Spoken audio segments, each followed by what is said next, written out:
사도 요한을 사랑의 사도라고 하기도 합니다. 사도 요한은 끝까지 순교하지 않고 초대교회와 함께 있었던 영적인 지도자로서 가장 중요하게 생각했던 것이 사랑이었고, 특별히 서로 사랑하라라는 것이 계속된 강조였습니다. 서로 사랑하라. 그리고 서로 사랑하는 말씀을 하면서 오늘 우리가 읽었던 말씀 가운데 그 서로 사랑함이 얼마나 중요한 것인지, 자 먼저 20절, 21절 먼저 한번 같이 읽어보겠습니다. 21절, 21절입니다. 시작. 누구든지 하나님을 사랑하노라 하고 그 형제를 미워하면 이는 거짓말하는 자니, 보는 바 그 형제를 사랑하지 아니하는 자는 보지 못하는 바 하나님을 사랑할 수 없느니라. 우리가 이 계명을 주께 받았나니 하나님을 사랑하는 자는 또한 그 형제를 사랑할지니라. 아멘. 20절 말씀에 아예 이렇게 표현하고 있지 않습니까? 보이는 바 형제를 사랑하지 않는 자는 당연히 보지 못하는 하나님을 사랑할 수 없다.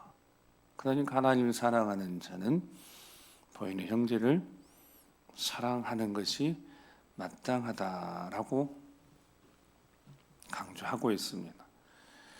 하나님을 사랑하는 자, 그러면 보이는 형제를 사랑할 수밖에 없다는 겁니다. 근데 보이는 형제를 사랑하지도 않으면서 하나님을 사랑한다고 말하는 것은, 이거는 거짓말하는 거라고. 거짓말하는 것이 얼마나 큰 죄입니까? 그러니까 이토록 서로 사랑하라. 서로 사랑해야 된다. 서로 사랑하기 위해서는 먼저 사랑해야 된다. 먼저 사랑하고, 먼저 용납하고, 용서하고, 품어주고, 이것이 성도들, 예수 그리스도를 구주로 고백하는 성도들의 마땅한 모습이다라고, 그렇게까지 더 힘있게 뒤로 가면 갈수록 더 분명하게, 확실하게 목소리를, 힘을 내서 전하고 있다고 보면 됩니다. 그 어떤 것보다도 이렇게 믿음이 삶이 돼야 되고, 예수 그리스도를 알미 삶이 돼야 되고, 그 삶이 복음이 될 수밖에 없으니까. 그래서 진정 예수 그리스도를 사랑하는 자든 하나님의 자녀는 서로 사랑해야 된다라고 전하고 있습니다. 그러면서 다시 한번 복음의 핵심을 두 가지를 분명히 이야기하는데, 복음의 두 가지는,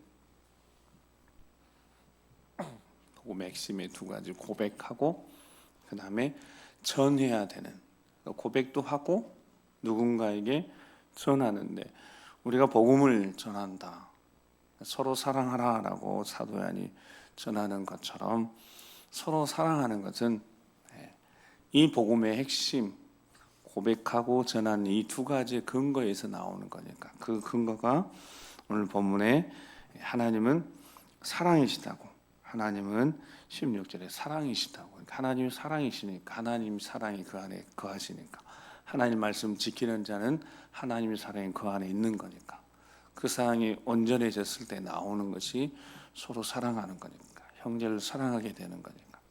그래서 그 온전한 사랑이, 하나님의 사랑이 그 안에 있을 때 그가 고백하고 그렇게 살아간다는 겁니다.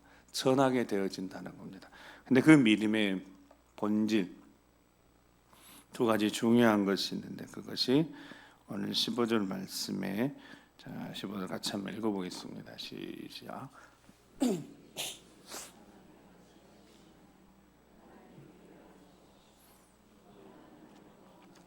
아멘. 예수님의 제자들인 사도들, 그리고 이방인의 사도로 부름받은 바울 사도, 예수님께 3년이나 같이 지내면서 예수님의 수많은 가르침을 다 받아서 사도들의 가르치면 그야말로 그 가르침 자체가 공신력이 있습니다. 왜냐하면 예수님이 직접 가르쳐 주셨으니까 3년 동안 계속해서 배웠으니까.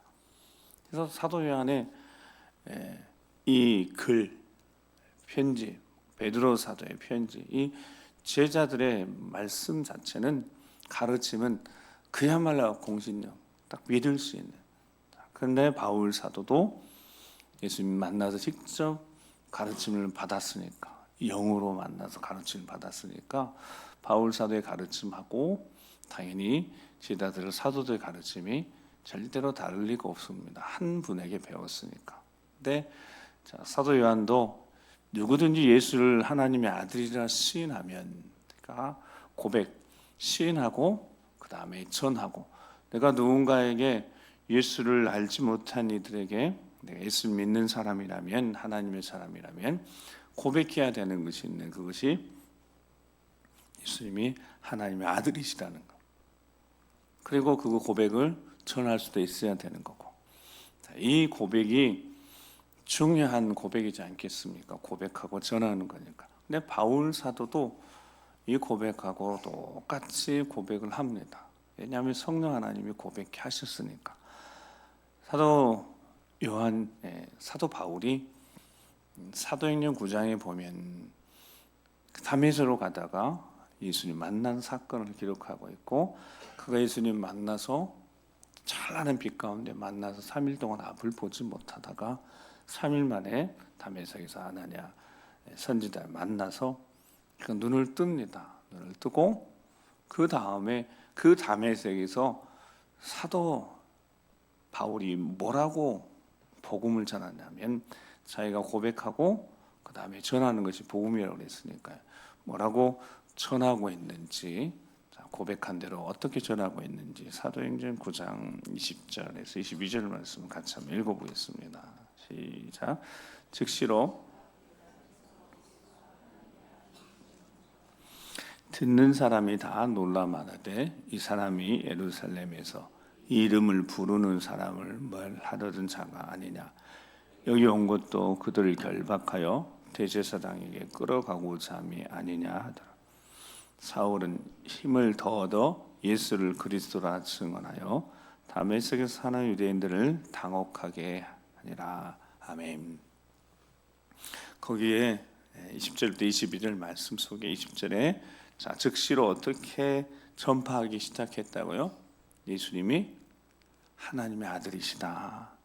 즉시로 다메섹에서 해당해서 유대인들에게 즉시로 예수님이 하나님의 아들이시다. 믿고 고백하고 전하고 하나님의 아들이시다고 그랬더니 21절에 깜짝 놀란 것도 이 다메섹에 사는 사람들이, 그리스도인들을 포함해서 이 사람이 누구인지, 사울이라는 사람이 누구인 줄 아는데, 소문이 다 났는데, 예수님 따르는 자들 다 잡아 죽이는 자인데, 스데반 집사도 죽였고 다 이제 옥에 가두려고 대제사장의 공문을 받아가지고 오는 이 사람이 하루아침에 3일 만에 이거 완전히 뒤집어진 거죠. 그 예배에서 첫 번째 선포된 게 전하는 게 어떤 걸 선포했다고요? 예수님이 하나님의 아들이시다. 자, 그렇게 22절. 그렇게 이들이 이렇게 놀라니까 사울이 힘을 더 얻어서 뭐라고 증언해요? 예수를 그리스도다. 그래서 복음의 핵심, 그러면 이 두 가지. 시작은 사도신경이 고백한 대로 예수님이 하나님의 아들이시니까 그 아들이 이 땅에 어떻게 오셨다고요? 누구이신데?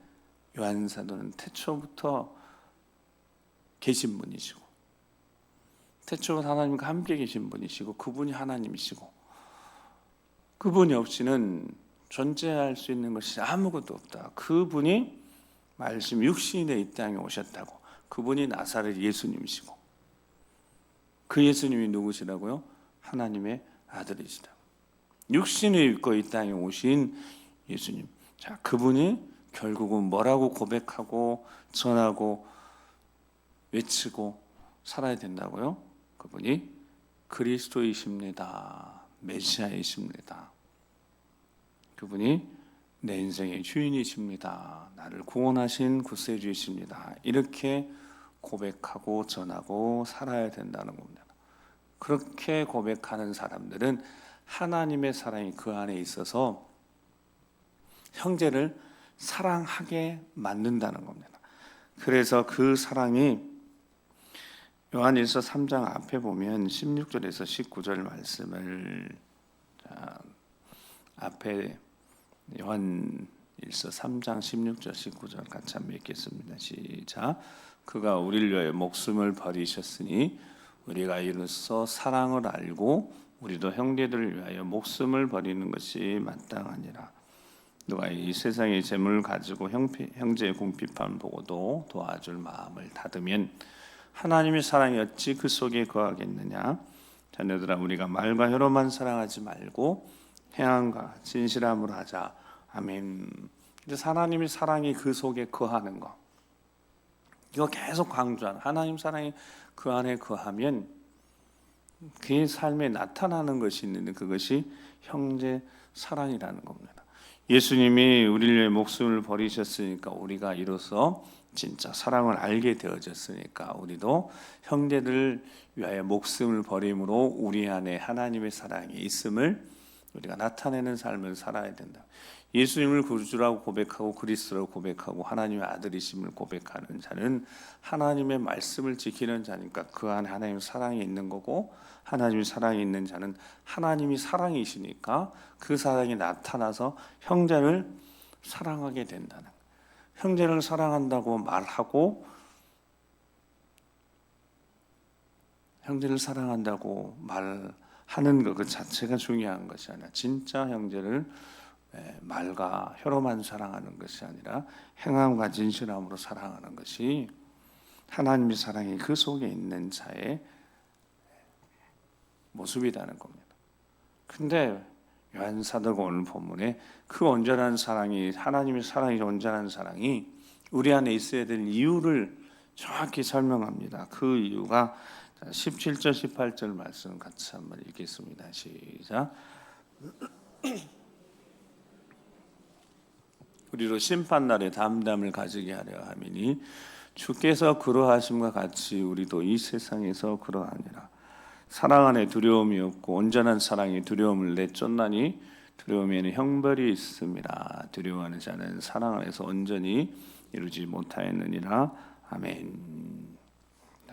하나님이 사랑이시니까, 16절에 사랑이시니까 그 안에 온전한 사랑이신 하나님이 거하시면, 함께 하시면, 즉 임마누엘 하나님 십자가의 사랑을 깨달은 자라면, 그 사랑을 경험한 자라면 17절 이로써 사랑이 우리 안에 온전히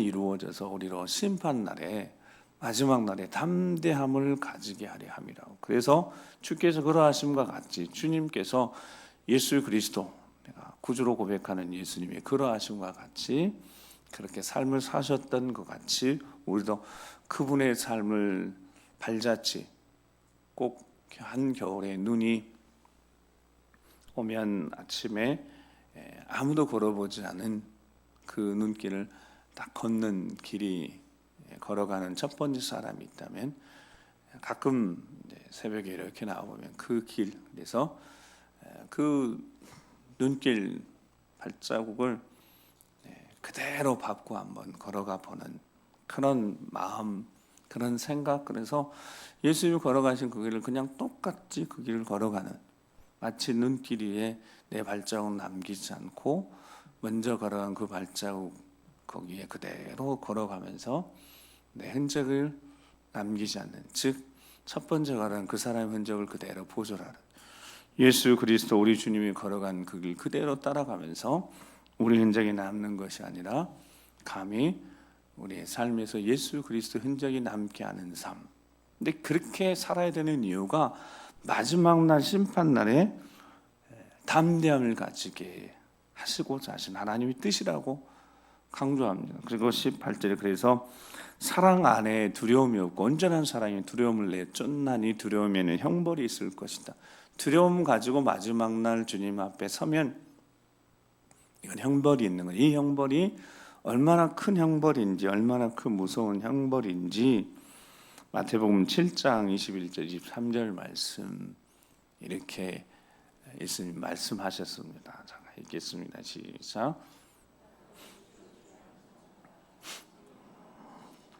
다만 하늘에 계신 내 아버지 뜻대로 행하는 자라야 들어가리라.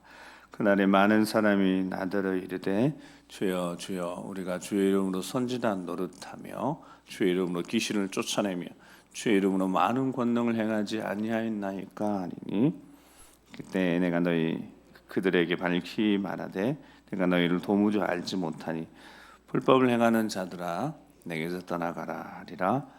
아멘. 자, 이 장면은 마지막 날에 분명히 있을 장면이라는 겁니다. 마지막 날에 분명히 있을 장면. 여러분 22절에 이 말을 하는 사람들이 얼마나 힘있게 말하겠어요. 주여 주여 내가 주의 이름으로 선지단 노릇도 하고 말씀도 전하고 목회도 잘하고 선지단 노릇했습니다. 하나님 주신 사명 충성에 감당했습니다. 얼마나 힘있게 말합니다. 그러니까 주의 이름으로 귀신도 쫓아냈습니다. 놀라운 일들을 경험했으니까 주의 이름으로 많은 권능까지 행했습니다. 주의 이름으로 기도해서 능력도 행하고 이들의 이야기가 얼마나 힘이 있겠습니까?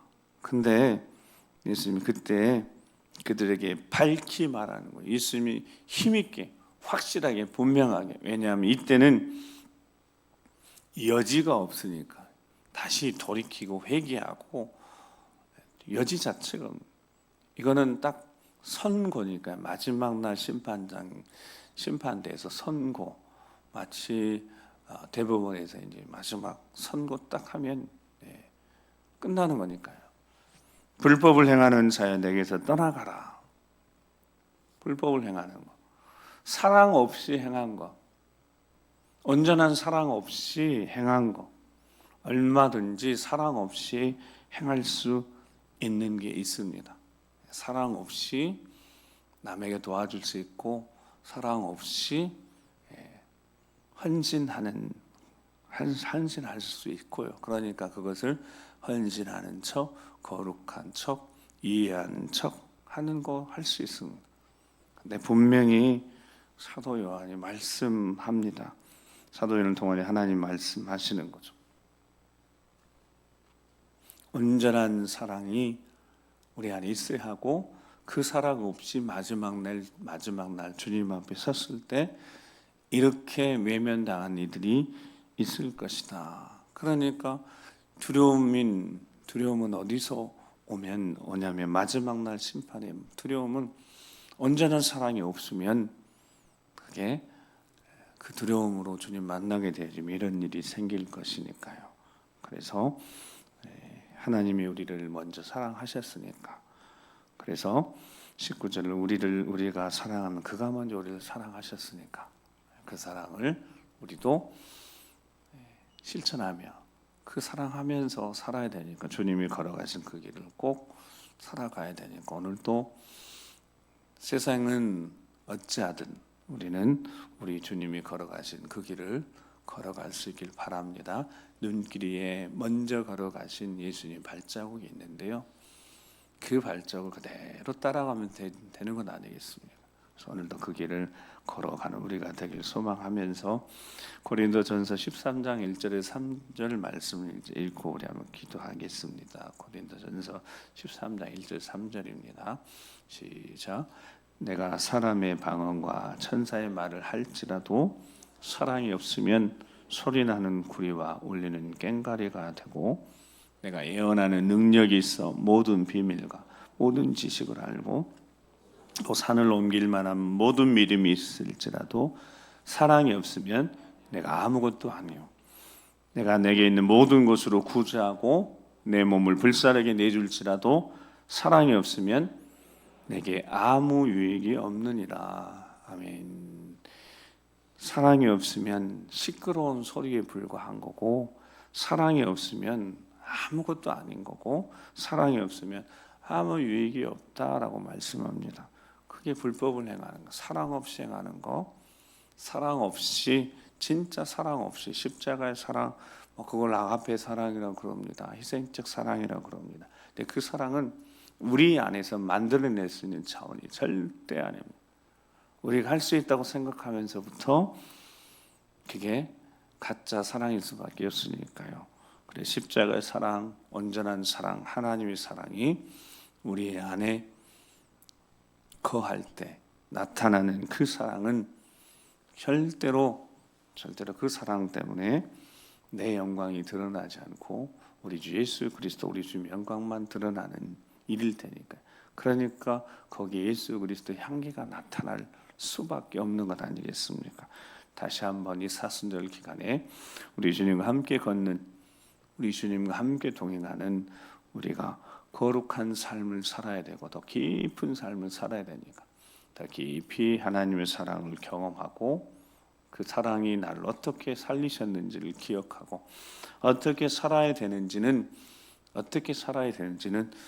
우리 주 예수님께 묻기 시작하면, 안 물어서 그러지, 묻기 시작하면 어떻게 살아야 되는지 분명히 알 수 있으니까 오늘도 우리 주 예수 그리스도 우리 주님께 물으시길 바라고, 물으시는 그 즉시 주시는 감동대로 성령이 말하게 하심을 따라서 오늘도 말하고, 성령의 감동하심 따라서 우리가 우리 주 예수 그리스도의 그 십자가 사랑을 전달하는 축복의 손으로 쓰임 받게 돼 하나님 앞에 영광 돌리게 될 줄 믿습니다.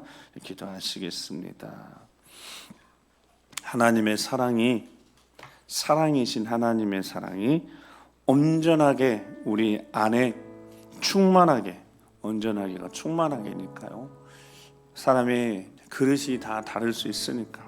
근데 그릇이 어찌하든 우리 마음의 그릇 안에 하나님의 사랑으로 충만하게 채워주시라고. 근데 그 혹시 마음의 그릇 안에 비워져야 될 것이 먼저 있다면 비워지게 하시고 깨끗해지게 하시고, 나무 그릇이어도 깨끗하지 않으면 주님이 쓰실 수 없다고 그랬으니까 우리 마음의 그릇이 깨끗해지고 정결해지게 하시고 우리 안과 밖이 성령의 기름 부으심으로 깨끗해지고, 그 깨끗해진 마음의 그릇 안에 하나님의 사랑, 진정한 십자가의 사랑, 나를 살리신 그 사랑 생각할 때마다 우리 모든 삶을 충만하게 하시고 감사하게 하시고 흔들림 없이 두려움 없이 그 사랑을 힘입어서 살아계신 하나님 앞에 담대하게 나아가서 은혜의 보좌 앞에 나아가서 때를 따라 돕는 은혜를 얻을 수 있으니까 그 약속의 말씀을 기억하면서 오늘도 하나님 아버지 앞에 은혜를 구하는 우리 가운데 어떻게 살아야 되는지 묻는 우리 가운데 보여주시옵소서. 주님이 걸어가신 그 길, 꼭 그 길 함께 걸어가면서 동행하면서 오늘도 하나님의 사랑, 십자가의 사랑 전달하는데 조금도 부정 없도록 성령 충만케 하시고 우리 삶을 이끌어 인도해 주시라고 주여 한번 우리 기도하겠습니다.